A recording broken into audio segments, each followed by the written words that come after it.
निर्वाचन लोकसभा चुनाव 2024 की घोषणा होते ही गोंडा डीएम ने नेहा शर्मा और एसपी विनीत जायसवाल संयुक्त प्रेस का कॉन्फ्रेंस कर जानकारी दी। उन्होंने बताया कि गोंडा जिला अंतर्गत 2 लोकसभा क्षेत्र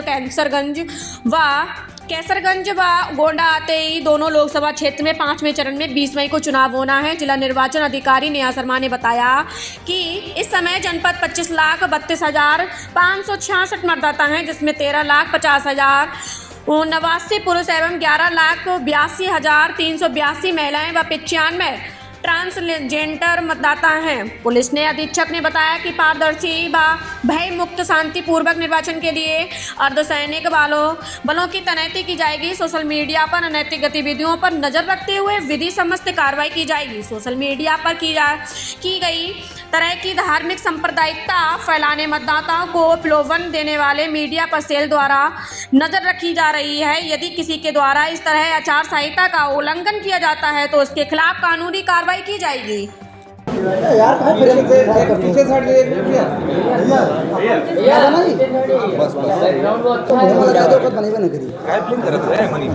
मैम, आज से आचार संहिता लागू हो गई है, क्या है अपने गोंडा की स्थिति पूरी? देखिए, आज से चुनाव की आदर्श आचार संहिता जो है वो लागू हुई है और गोंडा जनपद में भी हम लोगों ने आज इस पूरे कार्य के लिए अपनी जो टीमें गठित हैं उनको फील्ड में उतार दिया है और इसके परिपालन के लिए ये सुनिश्चित किया गया है कि एक लेवल प्लेइंग फील्ड हो, जो चुनाव की आचार संहिता का एक फाउंडेशन पिलर होता है कि निष्पक्ष इलेक्शन की शुरुआत के लिए ये बहुत ज़रूरी है। और उसके अतिरिक्त मैं ये अवगत कराना चाहूँगी कि हमारे जनपद में कुल 25 लाख प्लस मतदाता हैं और जिसमें से 11 लाख से ऊपर महिला मतदाता हैं।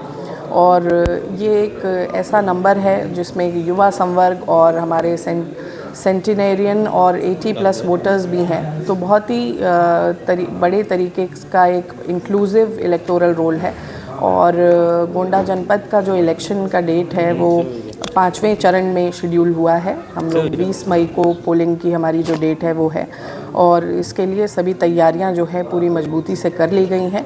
एक सकुशल इलेक्शन सुचितापूर्ण माहौल में और निष्पक्ष माहौल में कराने के लिए हम सब प्रतिबद्ध हैं। मैम, इधर आने वाले दिनों में लगन भी पड़ेगी, तो कितना कैश लेके जा सकते हैं?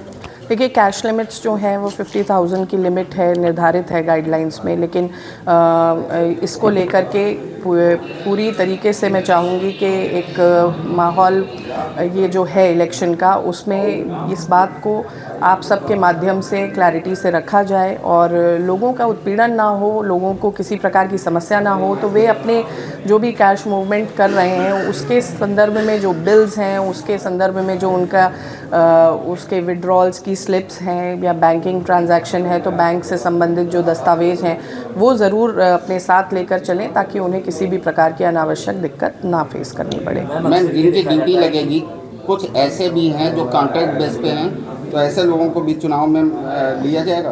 देखिए, डायरेक्टली जो मैन पावर हमारे बूथ्स को हैंडल करता है, मतलब जो हमारे पोलिंग पर्सनल हैं, उसमें किसी भी तरह के कॉन्ट्रैक्चुअल स्टाफ को नहीं लगाया जाना है। मैम, अक्सर देखा जाता है कि चुनाव जब करीब आ जाता है तो डोर टू डोर पैसे और शराब बांटने की का चलन है, उसको जिला प्रशासन कैसे रोकेगा? देखिए, इस पूरे इलेक्शन में मनी पावर, मसल पावर पर बिल्कुल जो है पूर्णतः प्रतिबंध, ये हमारी एक सबसे बड़ा उद्देश्य है जिसको लेकर के हम लोग चल रहे हैं। और इस कार्य में मतलब हमारी जो टीम्स हैं, चाहे वो हमारे सचल दस्ते हों, स्टैटिक सर्विलांस टीम्स हो, वीडियो सर्विलांस टीम्स हो, हमारा जो पुलिस और प्रशासन का जो अतिरिक्त अमला है वो इसको सुनिश्चित कर रहा है कि इस कार्य में किसी भी तरह से कोई गतिविधि ऐसी नज़र आती है तो उस पर अंकुश लगे और उस पर हम लोग प्रभावी एनफोर्समेंट सुनिश्चित करें। न्यूज़ और पेड न्यूज़ के खिलाफ क्या कुछ कहना? देखिए, हमारी MCMC कमेटी भी बनी हुई है, जो कमेटी पूरी रूप से इसका एक कोमिंग करेगी सारे मीडिया प्रोफाइल्स जो अभ्यर्थियों के हैं, कैंडिडेट्स के हैं, और इसके अतिरिक्त भी सोशल मीडिया पे इस तरह की संचरण, कोई भ्रामक या अफवाहपूर्ण कोई न्यूज़ है या मिस इन्फॉर्मेशन है, और उस पर प्रभावी अंकुश लगाएगी वो कमेटी।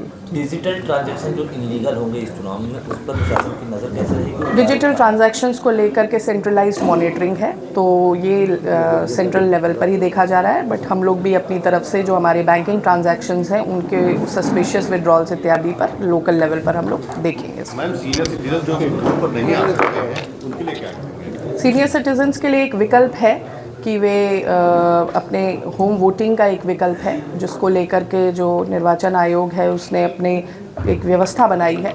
तो जो लोग इस व्यवस्था को अमल में लेना चाहते हैं उन्हें पहले से एक फॉर्म भरना पड़ेगा, उसको लेकर के वे होम वोटिंग का ऑप्शन जो है उसको एक्सरसाइज कर सकते हैं। मैडम वोट परसेंटेज बढ़ाने के लिए जो आपका कैंपेन चल रहा है वो क्या उसका क्या है? देखिए, वोटिंग परसेंटेज बहुत ही बड़ा मुद्दा है, क्योंकि हमारा जो जनपद है उसमें निरंतर ये गिरावट दिखी है वोटिंग परसेंटेज को लेकर, एक अपैथी है। तो इसको चुनाव का पर्व है और देश का गर्व है, ये कैंपेन भारत निर्वाचन आयोग का कैंपेन है, और इस कैंपेन की तर्ज पे हम लोग अपने जो डिस्ट्रिक्ट है उसमें भी इस पूरे कार्य को आगे लेके जाएंगे, आपके माध्यम से, इलेक्टोरल लिटरेसी क्लब्स के माध्यम से, और हमारे जितने भी स्टेक होल्डर्स हैं, चाहे वो युवा मतदाता हों, चाहे वो महिला मतदाता हों, उन सब के बीच में एक फोकस टारगेटेड इंटरवेंशन के तहत हम वोटर टर्नआउट को बढ़ाने का प्रयास कर रहे हैं। वोटिंग के लिए मैम बुजुर्गों के लिए कोई व्यवस्था रहेगी? बता